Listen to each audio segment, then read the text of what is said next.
Let's go 12s. Starting another news roundup here on the channel with more updates on our Seahawks.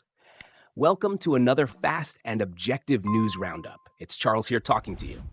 If you're new, subscribe. You'll stay super well informed about what's happening with the Seattle Seahawks, and make sure to smash that like button.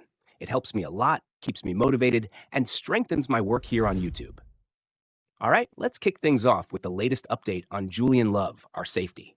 The guy's in his second season with us, just signed a new contract, and is super pumped. He thinks our defense has the potential to be one of the best in the NFL this year. That's right, you heard it. But hold on, 12s. Love himself is asking us not to get too hyped just yet. He said the potential is extremely high, but we can't think we've arrived already. After all, last year we finished 25th in defensive scoring. There's a lot of work ahead. Mike Macdonald, folks, is changing everything. Love said there's a new energy in the locker room and everyone's excited. At practice, people are shouting, communicating. It's a new, complex scheme, full of disguises before and after the snap. Looks like it's going to be wild. And check out the roster we have. Leonard Williams, Boy Mayfair, Devin Witherspoon. Not to mention Byron Murphy-Tsek, our first-round pick. Derek Hall looks like he's going to explode in his second season. There's so much talent, folks. But it's not all sunshine and rainbows. We lost Bobby Wagner and Jordan Brooks in free agency. Love admits that the linebacker position is still a question mark. But he's confident in the newcomers, Tyrell Dodson and Jerome Baker. And we've got Tyrus Knight waiting in the wings, who dominated in preseason. Love said something really important. It's not enough just to have a new scheme. We need to improve week by week. The goal is to get to January as a well-oiled machine, ready for the playoffs. And to start off on the right foot. We've got the game against Denver this weekend. Love is hoping to see the group already showing its potential right out of the gate. Who do you think will be the defensive standout? Drop your thoughts in the comments below.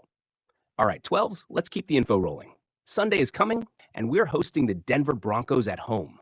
And guess who'll be leading their offense? None other than Bo Nix. That's right, the rookie who was the 12th overall pick in this year's draft. But hold on, don't think just because the guy's a rookie, it's going to be an easy ride.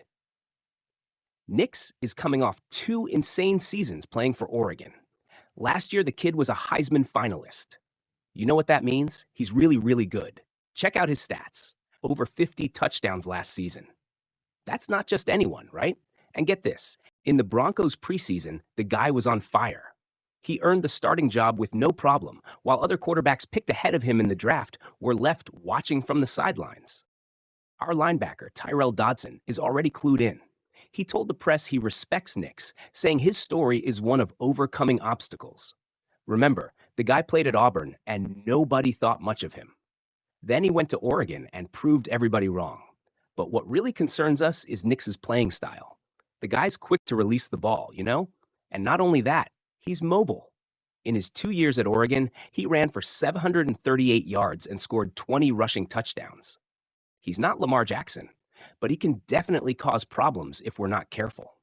Let's be honest, our defense wasn't all that great last year, right? That's why they brought in Mike Macdonald as the new head coach.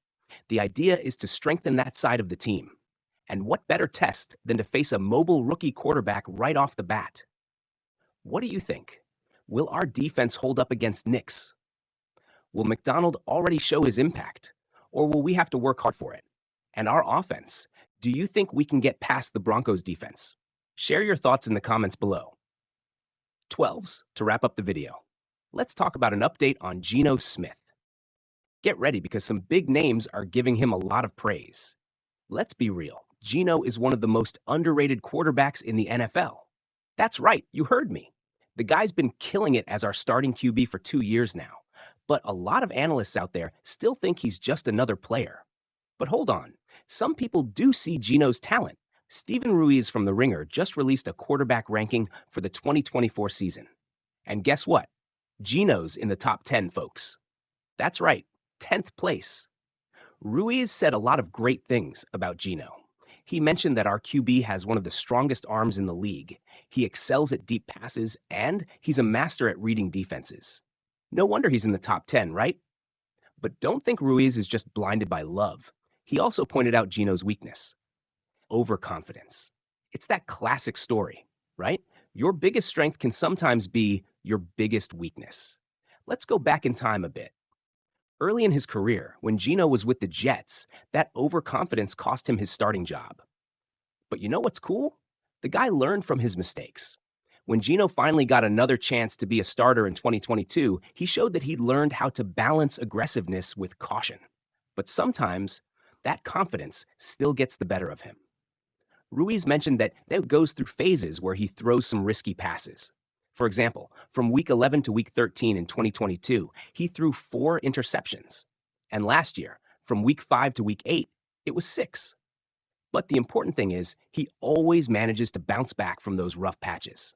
Overall, Geno's numbers are impressive. Since he took over from Russell Wilson, he's thrown 50 touchdowns against 20 interceptions. That's a pretty solid ratio. Looking ahead, what can we expect? If Geno can avoid those risky passing phases and improve his red zone production with the new offensive coordinator, Ryan Grubb, he could not only stay in the top 10, but maybe even climb higher in the rankings. So, 12s, what do you think? Does Geno deserve to be in the top 10? Do you think he can do even better this season? And what about this new offensive coordinator? Do you think he'll help Geno shine even more? Share your thoughts in the comments below. And hey, if you enjoyed the video, don't forget to leave a like and subscribe to the channel. It's super important. Thanks for everything. And go Seahawks.